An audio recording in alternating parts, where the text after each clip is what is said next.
Tudo bem? Muito boa noite para você. Nós estamos chegando, como em todos os domingos, com o nosso programa para falar sobre as coisas da política. E a política não para, a política é sempre recheada de notícias e a gente vai buscar essas notícias junto aos nossos convidados que aqui estão no programa de hoje. Vamos direcionar um pouco mais a nossa questão para a Assembleia Legislativa, mas naturalmente sem deixar de falar de prefeitura, sem deixar de falar de governo do Estado, governo federal, mensalão, enfim, o assunto que for surgindo, a gente vai colocando em pauta para que os nossos convidados se manifestem a respeito deles. Eu começo apresentando, naturalmente, mulheres. Primeiro, está aqui a deputada estadual Isaura Lemos, ela que era o PCdoB. Tudo bem, deputada? Boa noite. Boa noite. Estamos muito felizes de estar aqui, novamente, falando aos seus telespectadores, a todos que estão nos vendo hoje. E a senhora tem muita história para contar. A última vez que a senhora esteve aqui foi como candidata à Prefeitura de Goiânia. Isso. Então, de lá para cá tem muita coisa que aconteceu. Muita novidade. Muita novidade.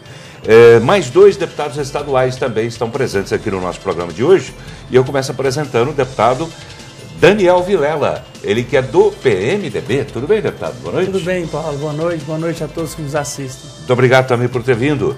E outro deputado que também nos prestigia hoje com a sua presença é Thales Barreto, ele que é do PTB. Tudo bem, deputado? Boa noite. Boa noite, Paulo. Eu agradeço novamente o convite de estar no seu programa. E nós agradecemos a presença dos senhores todos aqui no programa. A gente vai rapidinho para o intervalo e já volta para começar a ouvir os nossos convidados. Fique ligado.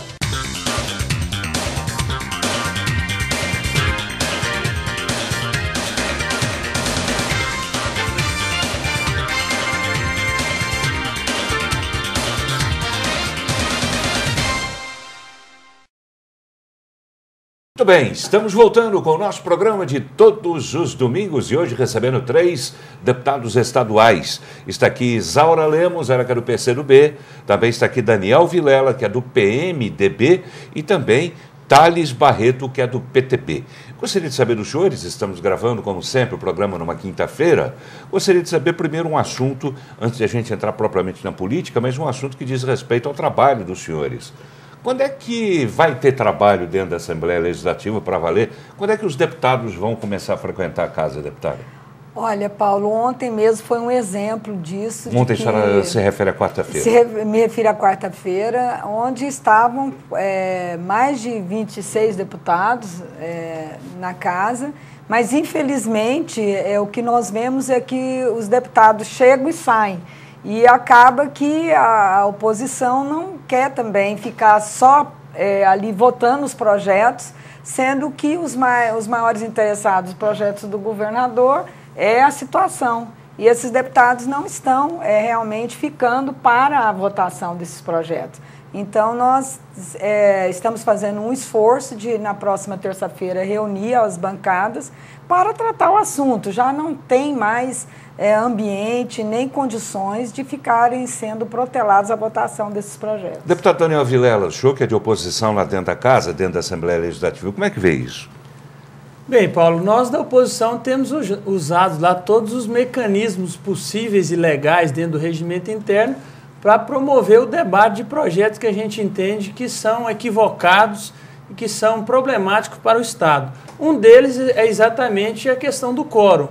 Ontem mesmo, como a deputada colocou, teve em determinado momento até que a oposição estava em maioria, mas era uma maioria que a gente também não poderia ir para o voto, que alguns deputados apareciam assim rapidamente e a gente perderia. Na hora H eles aparecem. E a gente entende que nós não podemos lá ficar dando quórum para aprovar projetos que são, que nós, no nosso entendimento, não são de interesse da população. Então, o que a gente cobra e diz lá é que a situação tem que se virar, tem que apresentar lá o número suficiente e aí sim nós vamos fazer o debate também dos projetos. Tá? Agora a oposição não vai ficar facilitando a vida do governo, projetos que, no nosso entendimento, não são de interesse da população. O senhor vai falar sobre eles dentro de instantes, mas antes quero ouvir também o deputado Thales Barreto sobre essa mesma questão. Cadê os deputados? Eu vou falar por mim, eu tive todos os dias, todas as sessões, de terça, quarta, depois das eleições, participei de tudo. Por sinal, eu sou relator de grande parte desses projetos. Até em relação à nossa comissão mista, foi distribuída semana passada um projeto importante, que foi do Judiciário, aí deu quórum. É o suficiente para fazer a distribuição. Mas nós sabemos que há algumas dificuldades importantes, Paulo. São Na semana passada, tínhamos mais de 6 deputados viajando, tivemos também 6, se eu não me engano, parlamentares que ganharam a eleição, estão ainda muito preocupados com os seus municípios, que acabamos tendo a responsabilidade de começar a administrar a partir do 1º de janeiro, mas nada justifica. Por sinal, o presidente da Assembleia Legislativa, Jardel Seba, está fazendo uma convocação na terça-feira, às 10 horas, com os parlamentares para discutir, para falar, e a necessidade, junto com os líderes, a necessidade de nós voltarmos matéria, porque nós estamos com mais de 30 projetos de lei para serem votados e avaliados. Aí volta ao deputado Daniel Vilela, quando o senhor falou sobre projetos que não interessariam a população. Quais são esses projetos que a oposição está tentando segurar? Bem, Paulo, primeiro é importante ressaltar o seguinte, né? Existem deputados que estão sempre presentes lá de fato, deputado Thales é um, deputado Isaura. Eu também tenho procurado participar em todos os momentos lá. Interessante. É verdade, a gente já registrou isso em reportagens anteriores também. Essas reuniões também que são marcadas aí, convocadas pelo presidente, da oposição nós vamos manter o nosso papel de estar presente lá e usar os regimentos. Agora, sempre quando dificulta a vida do governo, quer fazer reunião como se a culpa fosse de todos os deputados. Não é. Esse é um problema de quem tem que resolver, quem tem que reunir é a base do governo. Por exemplo, existe o projeto que está tramitando lá, que é a questão das OS com o VaptVupt, né, com os próximos VaptVupt. Tem lá um projeto do Judiciário que esse votou só na comissão, ainda não votou em plenário. Ele já vai para o plenário. Existe um projeto lá também que é muito questionado por todos nós, que é a questão da bonificação para os servidores. Porque não que somos contrários a isso, pelo contrário, até defendo isso, já defendi em vários momentos essa questão de produtividade no serviço público. Agora, aí existem lá alguns artigos, por exemplo, quem vai determinar se o órgão alcançou o objetivo, as metas, é o secretário de Planejamento, é o secretário da Fazenda. Aí eles transferem o atingimento dessas metas por uma questão subjetiva, ou seja, se o secretário entender, por exemplo, de planejamento, que aquele órgão merece, ele vai conceder. Aí se o secretário da Fazenda estiver vivendo uma situação financeira de dificuldade, ele vai falar, não, eu não posso gastar mais agora, não vou atestar a produtividade desse órgão. Então, são questões que precisam ser discutidas, que precisam ser aperfeiçoadas. E, infelizmente, o governo não tem a cultura de ouvir as classes envolvidas, de ouvir a oposição nos projetos e mudar lá. Sempre chega de uma forma, tem que passar de forma atropelando e que não pode ser contemplado. E a maior prova disso foi a questão dos professores, algum tempo atrás, que todo mundo sabia o equívoco que estava existindo lá e não houve diálogo, levou a todo aquele constrangimento de todos nós deputados e o principal que foi o prejuízo para os alunos. Então, acho que esse diálogo é que tem sido difícil dentro da Assembleia por parte do governo. A oposição, ela não tem interesse em prejudicar ninguém no Estado. Sim, deputado Thales. Eu discordo um pouco do deputado Daniel, que vem fazendo um grande trabalho na Assembleia. Eu falo com muita satisfação, o deputado Daniel, o deputado Isaura. Eu tenho um pouco mais de ligação com o deputado Daniel, porque a gente tem uma amizade, sempre estamos debatendo dentro da Assembleia, mas eu discordo dele, principalmente, por exemplo, semana passada o deputado Wagner reivindicou uma audiência pública para discutir uma matéria, nós tivemos. Agora, em relação às OS, Paulo, foi muito claro, nós fizemos até, por sinal, no meu relatório, que eu sou relator, nós fizemos um relatório já botando algumas emendas importantes, por exemplo, nós separamos a FAPEG, que não pode participar, a OS não pode entrar, a UEG não pode entrar, e somente os novos VaptVupts que poderão ser administrados por OS. Os 30 que atuais estão vão continuar da forma que estão. Está no relatório, esse relatório está pronto, foi devolvido para a mesa e, com certeza, através de uma discussão com o Sindicato Público, com os sindicatos que estavam lá, com funcionários do VaptVupt. Então, eu acho que a casa pode ser que tenha algum equívoco, mas, constantemente, as audiências públicas reivindicadas, principalmente pela oposição, pela deputada Isaura, pelo PMDB, e que eu falo com satisfação, que eu participo de quase todos na casa, nós estamos discutindo várias matérias que eu acho que é o crescimento e o esforço que o governo está fazendo. Mas em relação aos professores, realmente o deputado Daniel tem razão. Que nós fomos, desde o início, favoráveis que os mestres e os doutores tivessem o seu plano de carreira assegurado. E a greve durou muito tempo, vários meses, os alunos sendo prejudicados. E, na época, o secretário da Educação não admitia essa contribuição que nós estávamos dando para assegurar o plano de carreira dos mestres e doutores. O que aconteceu depois, ele teve que recuar, reconhecer que nós tínhamos razão, mas só que já tinham passado meses ausência de professores de aulas para os alunos. Então, muitas vezes, o deputado Tales tem boa vontade, a gente vê isso, e tomara que ele continue cada vez mais aberto às sugestões, que o projeto chega na casa, precisa, sim, ter uma abertura para o aperfeiçoamento do projeto. Quem ganha isso não é só a oposição, também o governo ganha quando encaminha um projeto mais aperfeiçoado para a população. Mas esse aperfeiçoamento não acontece lá dentro daquela casa? Afinal de contas, não, o regimento infelizmente é 880. Ou aceita como isso que eu queria dizer, Paulo. Né? Não adianta fazer só audiência pública, porque você acaba não tendo uma efetividade na alteração do projeto. Faz audiência pública quando tem alguns secretários desse governo que eles têm uma arrogância que a Assembleia, eles olham assim de lado, até deputado eles deixam de receber. Aí eles não podem nem ir na audiência pública. Eu já fiz várias audiências públicas, convidei, nunca fui deselegante com nenhum secretário, com ninguém do governo, o Tales sabe disso, e sequer eles vão lá na audiência pública, o projeto tramita do mesmo jeito. Eles acham que se diminuir, se aceitar uma sugestão. Mas eu discordo novamente. Vou dar dois exemplos importantes para vocês. Mas não são todos, viu, Nós fizemos, por exemplo, essa audiência pública, a reunião que nós tivemos com o CIDI Público foi importante, que no próprio relatório nós estamos mudando. A audiência pública pedida pelo deputado Wagner em relação à venda de algumas áreas públicas que estavam no projeto, principalmente foi discutida e avaliada. Está mudando, a de senador Canedo, ela não vai ser inclusa, ela não está inclusa onde está sendo o centro de treinamento da Polícia Militar, ela não vai entrar na discussão. Foi falado em audiência pública. Estou falando que eu participei. Lógico, o projeto do governo ele tenta se manter numa linha, para ser modificado, você tem que ter uma consistência. Não é porque um deputado não concorda, a gente vai ter que modificar. Agora, as discussões estão lá e o bom senso, eu coloco muito forte, ainda mais pelo líder da época com o Valim, hoje com o doutor Hélio, tudo está sendo discutido e realmente com as pessoas que são responsáveis, seja com o VEC, seja com Zé Carlos Siqueira, seja com o próprio Simão Sirineu, eu tenho certeza que o bom senso sempre teve no governo. Falando em líder do governo, o senhor é o próximo líder do governo? Não acredito, não.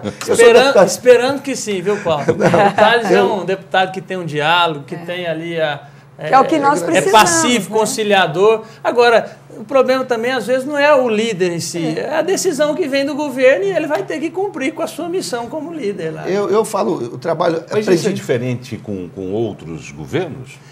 Olha, eu acho que talvez não. Em todas as esferas? De fato. Tanto na Câmara de Vereadores, Câmara dos Deputados, Senado, a classe Assembleia. Política brasileira precisa amadurecer nesse sentido. Os técnicos, eu acho que nós mandam os projetos e querem que... E não é porque está errado e que não acontece em outras casas que nós vamos também deixar isso aqui. Claro. Por que nós não podemos amadurecer? Mas eu estou perguntando, é diferente de outras casas? Não, eu acredito que não. Eu não conheço de outros governos, mas acredito também? Que há locais que existe um amadurecimento maior, de uma relação, de um diálogo. Acho que isso poderia acontecer em Goiás. E acho que o governador é o principal culpado disso, porque fomenta uma cisão muito grande com a oposição, né?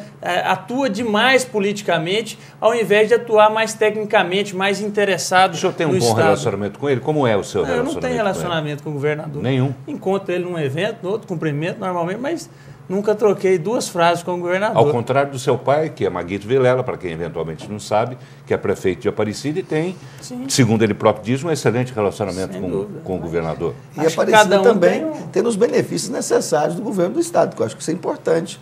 Eu acho que essa parceria governamental e não política é fundamental, eu não tenho dúvida disso. Aliás, a população aparecidense espera por isso. Já foi metade do governo, até hoje nós só ouvimos promessas do governador lá. E efetivamente não chegou nada até hoje. Inclusive, eu vou apresentar uma emenda desse projeto de venda de áreas públicas que possa, de fato, doar a área do CEPAIGO para que a gente possa ampliar o polo industrial de Aparecida, para que faça doação para o município. Porque lá hoje a procura enorme de empresas e não tem mais área para se instalar em Aparecida. E aí fica lá 300 alqueires do CEPAIGO, segurando o crescimento da cidade e o desenvolvimento industrial também, né?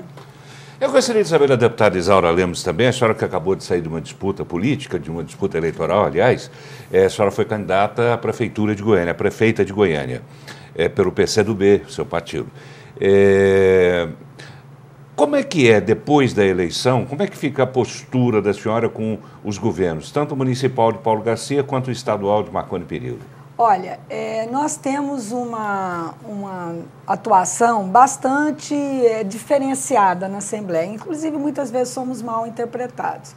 Mas qual que é a nossa posição? Por exemplo, ontem eu estive com o governador Marconi Perillo, por ocasião do lançamento da rodovia, né, e do projeto que está sendo... Na terça-feira, não é isso? Na terça-feira eu estive, para reivindicar uma finalização de 300 moradias que nós estamos apoiando uma entidade que está fazendo essas moradias no município de Goianira. Elas estão em fase de conclusão e precisamos de uma ajuda do governo para o acabamento dessas moradias, para ver se entregamos antes do Natal. E a minha atuação é de interlocução com o governo do Estado. Procuro fazer isso, procuro realmente não deixar de dialogar com o governo do Estado. Acho isso importante. E em relação à prefeitura, finalizado o processo eleitoral, cumprimentei o prefeito Paulo Garcia pela sua expressiva votação, mas nada mais do que isso, já que nós não o apoiamos, né?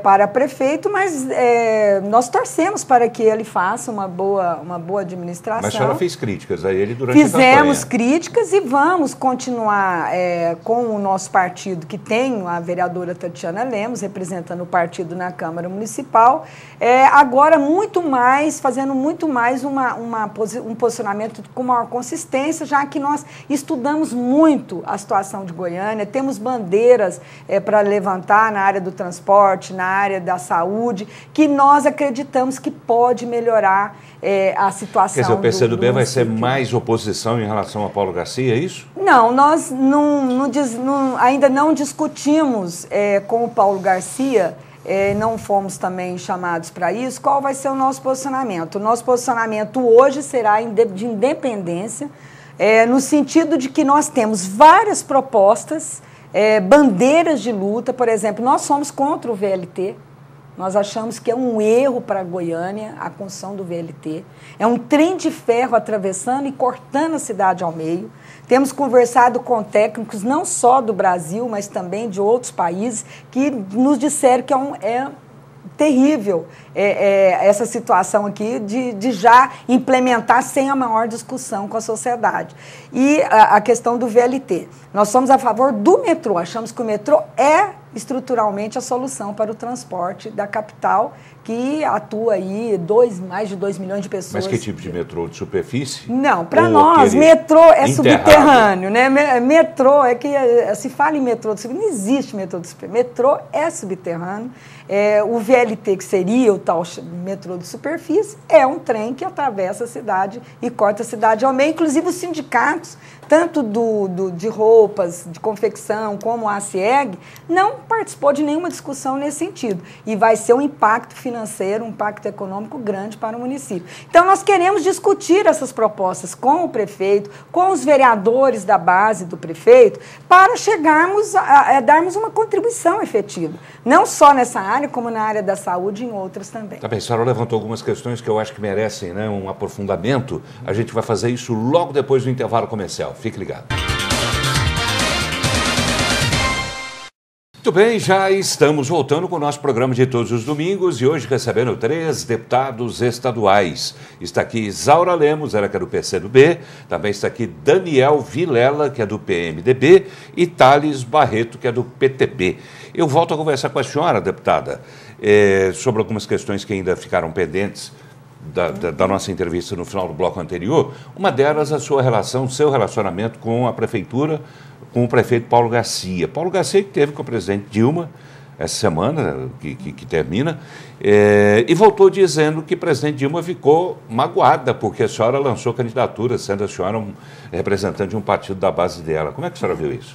Nós, inclusive, respondemos em nota essa colocação do prefeito, porque não foi só em Goiânia que nós lançamos candidatos, o PCdoB lançou candidatos em várias capitais, e em nenhum momento ouvimos da presidenta um mal-estar em relação a isso. Continuamos na base aliada, continuamos apoiando o projeto nacional, né, dessa base, e estranhamos essa colocação do prefeito. Mas é uma questão que, para nós, o mais importante é que o período eleitoral passou, né? Nós temos que ter clareza disso. Passou, agora é lutar para que a população ganhe com uma administração profícua do prefeito e que nós estamos para apoiar tudo que for proposto que atenda os interesses da população. Nós não vamos, de forma alguma, passar do período eleitoral, continuar em palanque, né? Nós temos agora que a nossa vereadora, que representa o partido na Câmara Municipal, apoiar as ações positivas da Prefeitura e criticar construtivamente também o que nós achamos que deve ser criticado. Essa é uma postura que o eleitor espera dos seus representantes. A senhora acha que pode haver uma aproximação, uma reaproximação entre a senhora e Paulo Garcia? Não depende de nós, né? Depende da vontade, da necessidade da Prefeitura e de ver se isso é uma questão interessante. Mas como nós temos muitas bandeiras a serem analisadas pela atual administração, bandeiras essas que muitas vezes vão de contra o que a Prefeitura pretende fazer, pensamos que é um momento de diálogo, de conversações, de reaproximação no sentido de interesses da população, né? Não de cargos, de outro tipo de relacionamento que, porventura, possa insinuar e, muitas vezes, as forças políticas querer nos intrigar, né? Nós fizemos uma candidatura independente e agora temos uma posição independente do ponto de vista de continuar a lutar por aquilo que nós acreditamos. Ok, deputado Thales Barreto, o senhor pelo PTB. Seu partido também lançou o candidato à Prefeitura de Goiânia. Acabou perdendo para brancos, nulos, essa história toda. Como é que o senhor avalia isso? Uma eleição muito difícil, né? Querendo ou não, a eleição de Goiás foi uma eleição atípica, essa eleição de Goiânia, uma eleição extremamente atípica, difícil, até de compreender. A Isaura viveu esse processo, eu acho que foi uma consequência forte em relação, principalmente, da Operação Monte Carlo, que acho que atingiu uma parte dos municípios de Goiás. E nós que somos, eu e o Daniel, somos membros da CPI, sabemos tanto que foi fluente as conversas, as falas em relação à Operação Monte Carlo, em relação aos palanques que foram tidos aqui na eleição, e com certeza, eu acho que foi uma eleição muito difícil, porque você lembra, Paulo... Só quer dizer que isso teria prejudicado a candidatura de Jovair? Também, não, eu acho que o processo eleitoral, por exemplo, antes de acontecer a Operação Monte Carlo, nós sabíamos que o senador Demóstenes tinha uma maior porcentagem de votos de Goiânia, ele estava na frente das pessoas, a intenção de votos. A intenção dele era muito maior. E com a saída do próprio Demóstenes da disputa eleitoral, querendo ou não, criou-se um vácuo no processo político de Goiânia. Então, nós criamos uma expectativa que poderíamos crescer, mostrar, apresentar, mas o eleitor tornou-se muito frio. Na realidade, o eleitor não quis participar da eleição de Goiânia. Então, nós não vimos movimentação nenhuma em Goiânia, seja até de Paulo, de Isaura, de Jovair, de Cimeison. A gente foi uma eleição muito fria, de Elias, muito complicada. Então, uma eleição difícil. Fria? Concordo que o povo estava muito reticente e que a dúvida estava até poucos dias antes, né, da campanha, e que as pesquisas estavam tentando formatar um eleitorado. Você vê, eu tive 7% no sábado, eu estava com 3% na segunda-feira, anterior ao dia das eleições, e no sábado eu estava com 7%, quer dizer, esse crescimento de 4% aí é porque, de fato, a indecisão do eleitorado, do voto útil, realmente para quem ia ganhar, foi muito grande. E a gente aqui, não desmerecendo de forma alguma qualquer um dos candidatos, mas sabemos, por exemplo, que o próprio programa do Paulo, eu até coloco isso, o Paulo, acho que foi até como no programa, a participação dele melhor como a atuação dele como prefeito. Eu fiz muitas críticas e faço muitas críticas, eu acho que nós temos, né, Isaura? Eu falo, o meu partido, que foi também um partido que participou do processo de cobrar uma administração. Mas ele ganhou muito mais, na sua opinião, por conta da propaganda do que da administração que ele havia feito? Eu acho que são vários fatores, Paulo, mas eu também acho que a propaganda de televisão dele foi um fator importante dessa eleição. E o voto útil, Paulo, também? O senhor diria isso? Mas eu acho assim, é preciso valorizar também a participação dos partidos, né? O PCdoB, por exemplo, quando é questionado da candidatura aí, ou a possível reclamação da presidente, o partido dele tem que se viabilizar eleitoralmente, ele tem que lançar candidatos.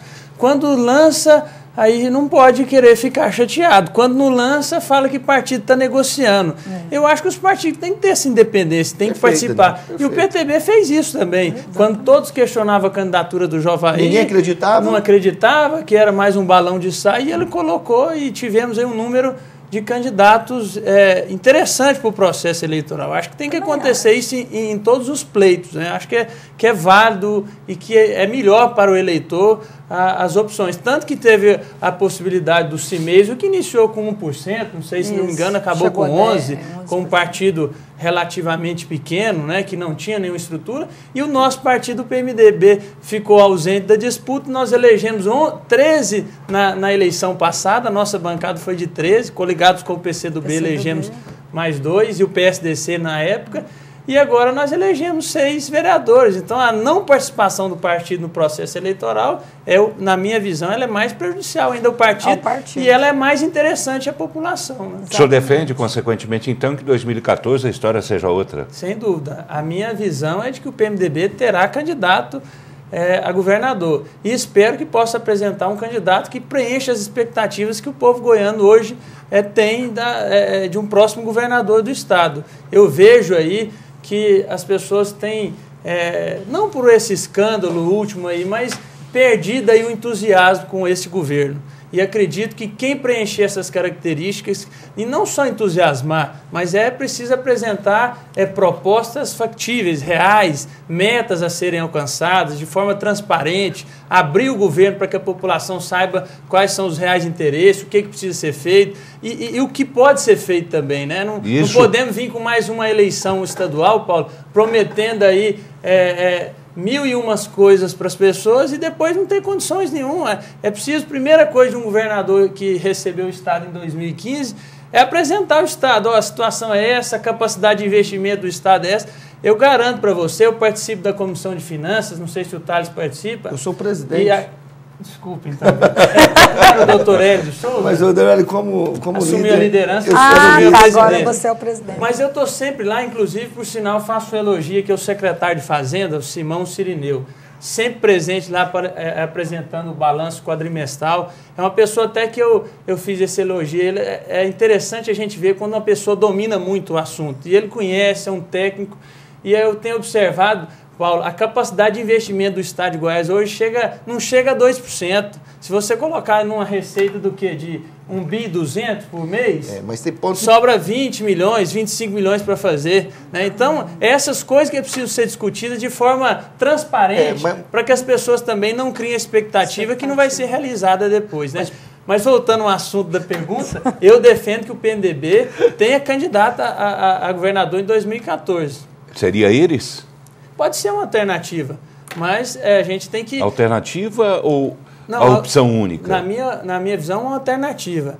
O que eu acho é que o partido precisa agora é apresentar um projeto. Precisa trabalhar, se mobilizar no interior e aí lá na frente fazer uma discussão de qual que é o perfil que as pessoas querem como candidato. Se o Íris for o perfil, e ele tem possibilidade de ter, porque tem reconhecida competência como administrador público, pode ser ele. Se não for ele, se for um fato novo, se for uma pessoa que vai despertar aí uma expectativa maior, que tem condições e qualificação para ocupar, que seja outro. Mas dias atrás eu entrevistei aqui no programa o prefeito de Anápolis, reeleito, né, Antônio Gomide, e ele não disse que sim, não disse que não, se ele continua os 4 anos no governo. Consequentemente, ficou no ar aquela história de que ele pode ser candidato ao governo do Estado.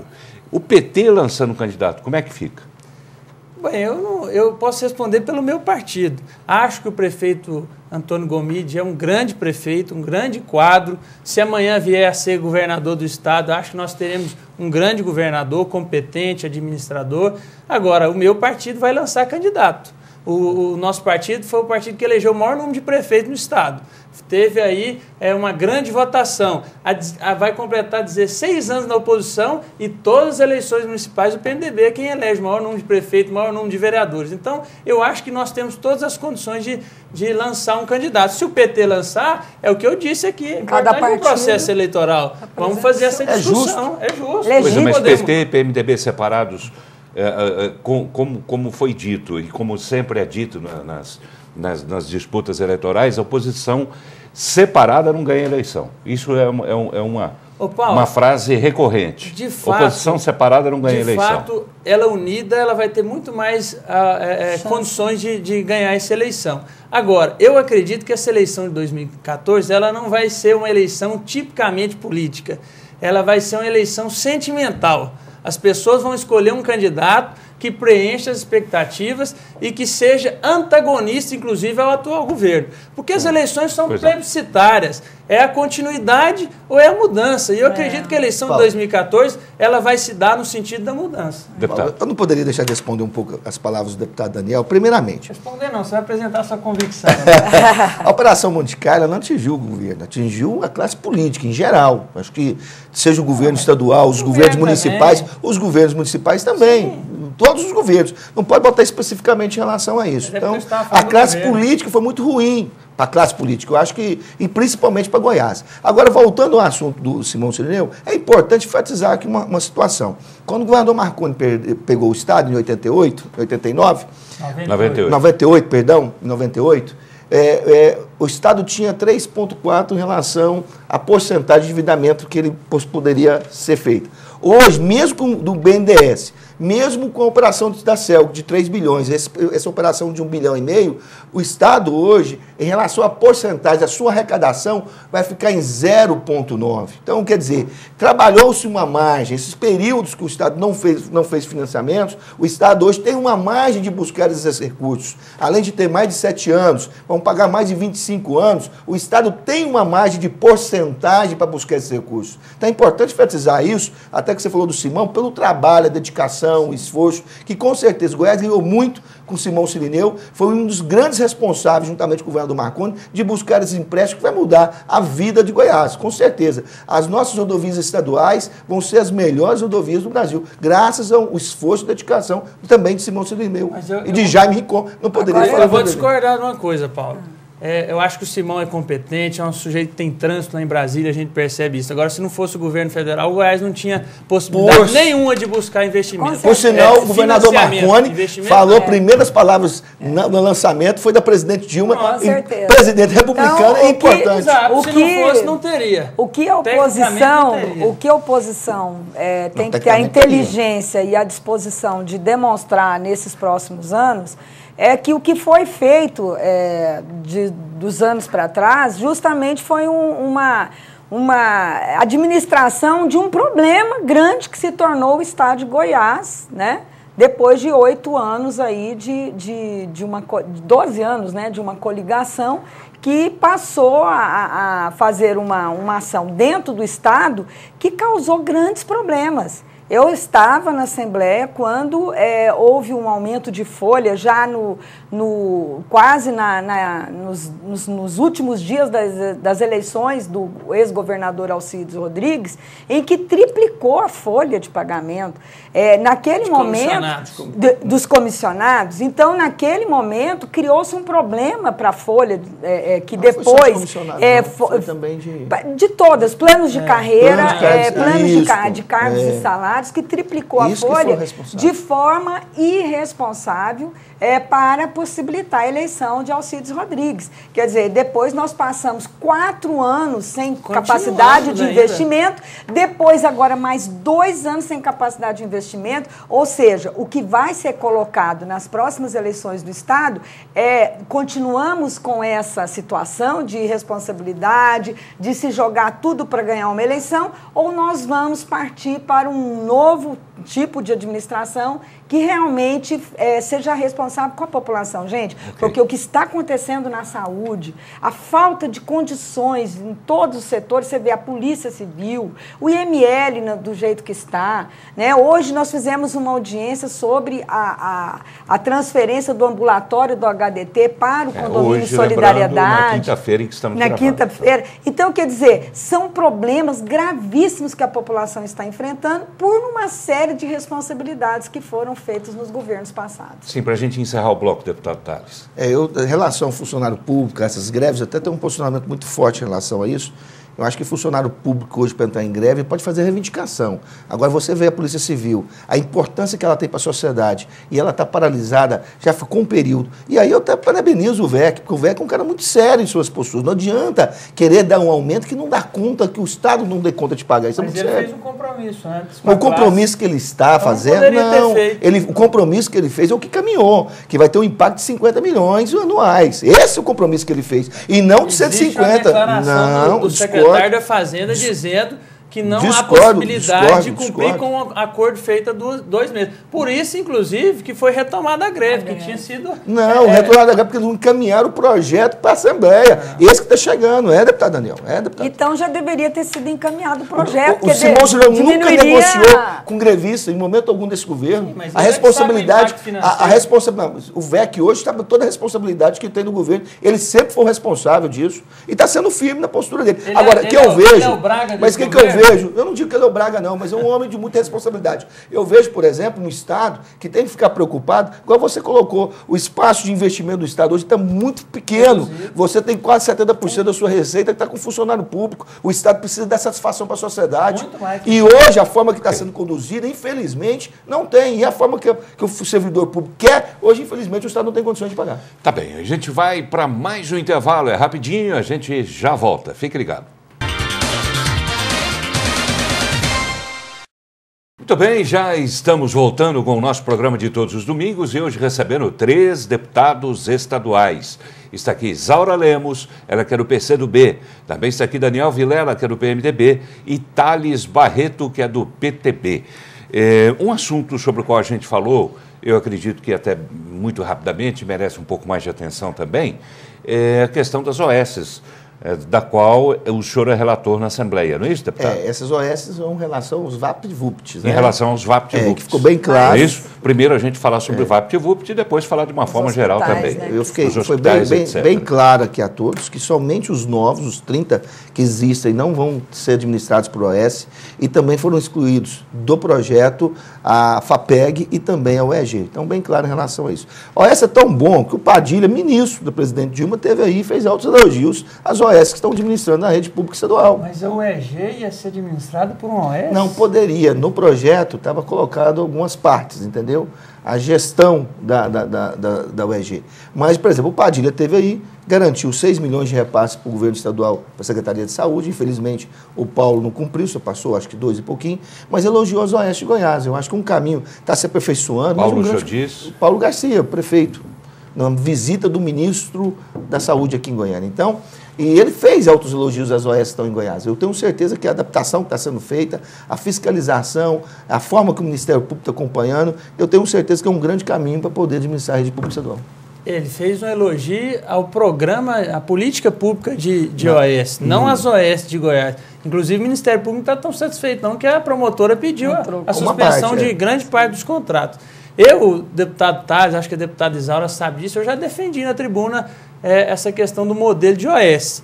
Agora, é preciso estabelecer critérios. Que é um modelo que tem como grande exemplo o CRER, né? Sim, o CRER é um exemplo em Goiás. São Paulo, Rio de Janeiro, hoje tem muitos outros exemplos. Agora, é preciso estabelecer critérios. Tem um projeto meu, Paulo, desde os primeiros dias que eu apresentei ele na Assembleia, que eu assumi o mandato, é estabelecendo um prazo mínimo de fundação da OS para contratualizar com o Estado. A maioria dessas OS aí foram criadas do dia para a noite. De forma alguma, deputada. Eu te mostro, a do Hugo foi criada em uma semana. Todas as outras foram criadas, são OS que são, por exemplo, duas são de Salvador, estão muito tempo lá. A de Rio, aqui está em Santa Helena, ela é do Rio de Janeiro há muitos anos. A do Hugo foi criada na semana que iniciou o processo de... Então, acho que esse é um dos critérios. O meu projeto estabelece como um mínimo de 5 anos de know-how específico para contratualizar com o Estado de uma OS. Segundo ponto que eu acho que deveria ser feito, não dá para você entregar todo o sistema público de saúde de uma vez só, numa política pública, que você não sabe qual que é o resultado dela ainda. Eu acho até, eu defendi isso, que poderia ter pegado, por exemplo, o Hugo, né, que havia uma necessidade maior, estabelecido lá esse contrato de gestão, avaliado as metas, a transparência na otimização dos recursos públicos. Deu certo, vamos passar para o segundo. Deu certo o segundo, vamos para o terceiro. Agora, não poderia ter entregado tudo de uma hora para outra. Mas isso demandaria muito tempo, quer dizer, Paulo, um governo seria pouco para fazer isso mas tudo? E se amanhã... Que até os resultados aparecerem... E se amanhã esses recursos estiverem sendo mal utilizados, estiverem sendo desviados, se essas OS não estiverem prestando o serviço que elas estão contratadas para fazer, mas e aí como é que vai... Qual é a fiscalização? Quem fiscaliza as OS são o Ministério Público. Não é só o Ministério Público, não existe só, um conselho. Que tem a responsabilidade. Primeiro também, Paulo, esse conselho precisa ser composto por pessoas que têm a técnica para testar. Por exemplo, uma pessoa que tem aí todo o meu respeito, admiração, uma pessoa honesta, correta, professor Nion Albernaz. Mas como que ele vai se debruçar nos números e saber se de fato está tendo efetividade isso? Então precisava primeiro criar o corpo técnico. Mas ele não tem uma equipe que trabalha com ele? Uma equipe de notáveis aí que faz uma avaliação muito superficial. E aí, nesse momento, o Ministério Público ele vai participar. E aí, se não der certo isso, todo o nosso sistema público de saúde do Estado foi entregue a pessoas que a gente não conhece, agora, que às vezes não está prestando serviço adequado. Agora você vê, aquela Paulo, propaganda, o senhor não está sendo pessimista demais, né? Não, eu tive... Quer dizer, agora, ainda não aconteceu isso? Claro, Paulo, que tem que se prever e prevenir. Não, isso Paulo, é natural. Mas você vê que a questão da saúde é uma questão de direito constitucional e existe o Sistema Único de Saúde que precisa ter uma legislação específica para a saúde. Por que as OS hoje foram uma necessidade, estão sendo uma necessidade? Porque simplesmente um diretor do Hugo, um diretor do HGG, ao fazer uma compra, precisava de fazer a mesma trajetória de qualquer outra empresa pública, sendo que a saúde não espera. Se aumenta a demanda num período de carnaval, se aumenta a demanda num problema de acidentes de rodovias na época de chuva, os fundos rotativos que estavam sendo utilizados pelos diretores de hospitais são passíveis de uma fiscalização do Ministério Público que não olha de forma diferenciada para a questão da saúde. Então, eu vejo que nós estamos cortando o pé para caber no sapato. Na verdade, o que precisava ser feito é a mudança da legislação para que não fosse necessário OS, porque o serviço público, sendo gerido pelos próprios administradores públicos, é que seria o ideal. Porque o dinheiro público gerido por uma entidade filantrópica, entre aspas, como nós sabemos, existem OS sérias que realmente são responsáveis, e existem outros que só visam lucros. E a maioria só visa lucro, porque nenhuma empresa filantrópica vai sair deslocada de um estado como da Bahia para cá, para o Rio de Janeiro ou de outro estado, sem objetivos de obter lucros. Com a saúde. Então, a saúde não é mercadoria. Nós jamais poderíamos deixar que isso acontecesse. Mas isso não é responsabilidade do governo do Estado. Isso é responsabilidade do governo federal, da Câmara Federal para a mudança da legislação, o aperfeiçoamento da legislação para que a saúde possa ser gerida. A verba pública da saúde, que são milhões, Paulo, ser geridas com o controle público. O que nós vemos hoje no Estado? Nem o Conselho de Saúde funciona. Os conselhos não funcionam. Então, agora, você vê o tanto que vai onerar mais. Nós vamos ter que ter uma equipe analisando os gastos dos hospitais. Todos vão ser pagos, com certeza. Técnicos especializados vão ter que ser muito bem remunerados, ou seja, vai onerar muito mais a saúde. As OS são tão importantes que o governo federal, nos hospitais federais, das universidades federais do Brasil inteiro, vão estar sendo presidente de uma parte. Ela criou uma empresa. Ela criou uma empresa, tem uma OS. Pública. Não, tem OS que estão sendo. Pública. Existe uma OS que está sendo responsável. Eu tive com o Carlos. Mas não é tudo que a presidenta faz que é correto. Ela é uma forma ágil, quebrando a burocracia, fazendo a rapidez necessária que a saúde precisa. Eu tive com o Carlos Luz, na Secretaria de Saúde, e ele está até fazendo um relatório para mim. Por exemplo, em relação ao que o Estado, em termos de gasto, hoje o Estado está tendo quase 30% de economia em relação a isso, o de investimentos que poderiam ser feitos. Por exemplo, o que está comprando um material, que seja uma luva, as OS conseguem comprar com muito mais facilidade, um custo menor. Isso é fato. E está sendo feito. O que tem que ser feito? O investimento necessário. Quando eu falei do Ministério Público, deputado Daniel, que eu não falei que o Ministério está concordando, mas o Ministério Público tem a obrigação de fiscalizar em cima do Conselho. Não estou falando que ele está aceitando ou não. Assim vai ter. Eu vejo o doutor Marcelo Celestino, que é um dos responsáveis, sempre acompanhando todos os atos da saúde.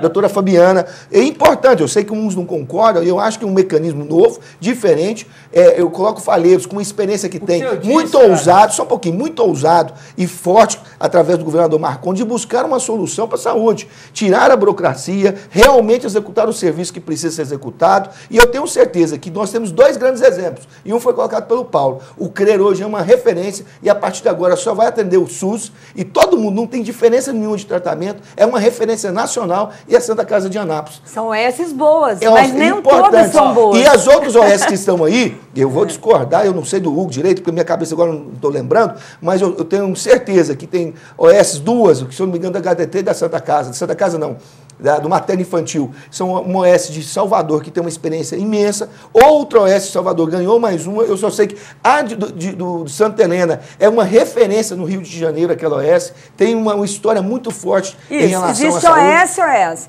mas agora, o melhor seria mudar a legislação. Eu acho que é uma adequação, uma medida corajosa do Faleiros, que eu tenho certeza que está buscando fazer o bem para a saúde. Mas você não acha que seria melhor mudar a legislação para os administradores públicos poderem fazer as compras nos hospitais sem precisar de OS? Porque a OS, claro que vai querer lucro, deputado. Mas né? aí não vai haver um natural questionamento também por parte desses agentes públicos. Por que ele vai poder fazer isso? Pois é, por que está comprando sem licitação? Por que está comprando... Entendeu? Por que que... Quer dizer, então a OS pode, mas a OS pode comprar. E o administrador, por exemplo, um doutor Boaventura, que tem uma história dentro do hospital. Pois é, mas eu estou falando, não seria melhor nós lutarmos, nós deputados, lutarmos junto à Câmara Federal para mudar a legislação da Lei 8666, para que ela pudesse ser diferenciada no campo da saúde, para propiciar que os bons administradores, que não são todos médicos que são bons administradores na área de saúde, eles não são formados para isso, mas que pudessem, inclusive, ter administradores formados, administradores hospitalares formados, contratados para administrar o serviço público de saúde, porque o que não me cabe é milhões, bilhões, e para uma entidade filantrópica, entre aspas, entendeu? Sendo que nós precisamos que o SUS, que é o Sistema Único de Saúde Pública, pudesse ser realmente reforçado. Vamos lá, temos apenas 2 minutos e meio para a gente caminhar para o encerramento. A saúde, na verdade, é uma discussão muito ampla, grande, e que precisa ser cada vez mais aperfeiçoada. Primeiro, ter um sistema público de saúde universalizado no Brasil não vai ser barato, é caro. Segundo, a questão dos medicamentos, da compra de medicamentos. Isso precisa ter uma informatização, usar a tecnologia hoje rapidamente, porque é um grande gargalo da saúde. Terceiro, a questão dos convênios com os hospitais privados. A gente fica sabendo aí que um hospital ele faz 1000 procedimentos e cobra 3.000 do Estado. E aí o dinheiro vai pelo ralo. Então não cumpre a carga horária. Aí se você compra uma briga com a classe dos hospitais privados, eles vão lá e colocam os médicos para fazer greve e não trabalhar e vira aquela calamidade na saúde pública e prejudica politicamente o governante. Então, são questões que a gente vai ter que estar ultrapassando isso aí, mas que precisam de decisões firmes, emergentes, rápidas, emergenciais, aliás, para que a gente possa chegar num momento que pelo menos as contas possam se equilibrar, né? Porque hoje a saúde no Brasil ela é deficitária e extremamente ruim a assistência prestada às pessoas. Né? Quer dizer, aquilo que o senhor disse, a OS é um bom sistema, a OS, as organizações sociais são um bom sistema. Eu acho que é um modelo bem gerida. Sim, bem gerida, bem fiscalizada, com OS que tem um know-how específico, comprovado. É um modelo, eu não sou daqueles políticos, Paulo, que penso de forma extremista ideologicamente. Acho que as pessoas hoje não querem saber mais de ideologia política, ela quer uma política de resultado, ela quer um serviço bem prestado, ela quer que a obra comece e termine, é isso que as pessoas querem. Não quer saber se é com OS ou se não é com OS, quer saber se o recurso está sendo bem investido e está prestando o serviço adequado. Ok, estamos chegando, que pena, né? Ao final do nosso programa deste domingo. Mas antes eu quero fazer só uma perguntinha bem rapidinha. O senhor já está treinando? 2014 talvez ainda seja cedo, o senhor é novo tal, mas o senhor já está treinando para de repente 2018, 2000... Eu vou estar com a idade mínima, viu, Paulo, em 2014, mas a gente tem que viver aí a sua profissão intensamente, se preparar, se qualificar. A política a gente não tem jeito de fazer um plano de carreira, né, Paulo? Eu estou aí e vou prestar o meu serviço e ocupar as funções que as pessoas entenderem que eu tenho competência para ocupar. O Passarinho me contou que em 2014 o senhor vai à Federal, é isso? Não tem nenhuma previsão disso ainda não. Não, o senhor aprendeu. É filho do seu seu pai mesmo, né? Nega mesmo. É um grande parlamentar. Eu e o Daniel estamos convivendo esses 2 anos com a Isaura, mas eu aprendo muito com o Daniel, porque nós discutimos. E, por sinal, nós trocamos muitas informações. Eu acho que esse crescimento do próprio o deputado Daniel, dentro do parlamento, que já tinha uma experiência no parlamento municipal, é muito grande. Com certeza será um grande deputado federal. Você, meu amigo Thales, eu já disse que o PMDB e o PTB muito em breve vai caminhar junto, viu, Paulo? Pela nossa amizade. É verdade. Com o Henrique também, que é um grande secretário, grande deputado. Ok, mas todos reconhecem, né? E a gente fica torcendo pelas novas gerações, É verdade, pela nova a gente geração. fica orgulhoso, E o senhor né, representa muitíssimo bem essa nova geração. Obrigado, Paulo. Tá bem, Daniel Vilela, né? Deputado estadual do PMDB. Muito obrigado por ter vindo. Foi um prazer mais uma vez recebê-lo. Boa noite. Prazer foi todo meu. Uma boa noite a todos. Muito obrigado também à deputada estadual Isaura Lemos, do PCdoB. Boa Eu que noite. agradeço. Boa noite, Paulo. Boa noite a todos. Muito obrigado ao deputado Thales Barreto, do PTB. Eu só queria falar o seguinte, também o Marguito já está bem próximo do governo, seria muito importante o Marguito e o Daniel estarem próximo do governador Marcondes, eu tenho certeza que são grandes quadros. Boa noite, obrigado por estar presente. Muito obrigado a você pela companhia, pela audiência. Tenha um excelente final de noite de domingo. Tchau.